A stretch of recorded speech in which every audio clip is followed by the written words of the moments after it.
家好，我係 Misuki。哇！而家個天氣每一日咧都30-40度咁滯啊，出到街咧即係可能行5分鐘已經覺得係中暑啦。咁你一定會帶支嘢出街。通常咧，除咗帶水之外咧，就會我哋最容易喺便利店買到嘅汽水啦。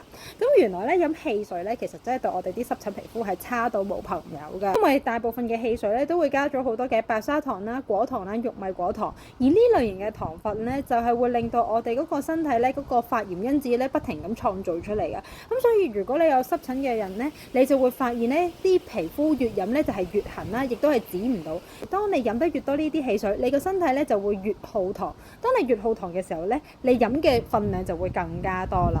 而有唔少人咧都係中咗呢一個陷阱咧，而令到啲皮膚變得更加差。所以咧一支咧好似無傷大雅嘅汽水，原來係令到你濕疹其中一個變得更加嚴重嘅飲品嚟嘅喎。咁你會問，我出街我唔飲汽水，我飲咩呢？咁除咗咧汽水之外，其實有好多個選擇㗎。除咗我哋比較健康嘅綠茶啦、紅茶啦，或者係清水之外咧，就係有氣礦泉水啦。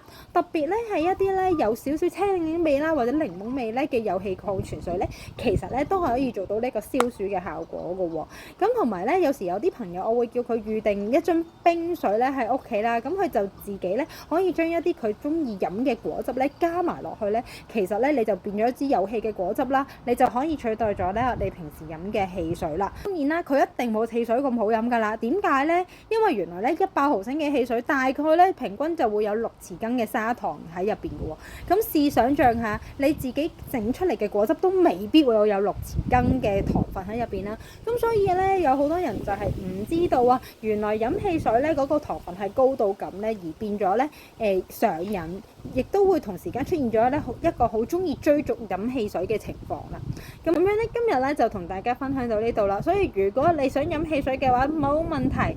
就咧除咗係少飲怡情之外咧，就係揀一啲咧比較上健康啦、冰涼嘅飲品咧，可以令到我哋可以喺呢一個炎炎嘅夏日裏邊降溫，而唔令到我哋濕疹嘅情況咧變得更加惡化㗎。咁我哋今日咧就分享到呢一度，大家都可以留言話我知咧，你平時會飲啲乜嘢飲品咧係去消暑嘅。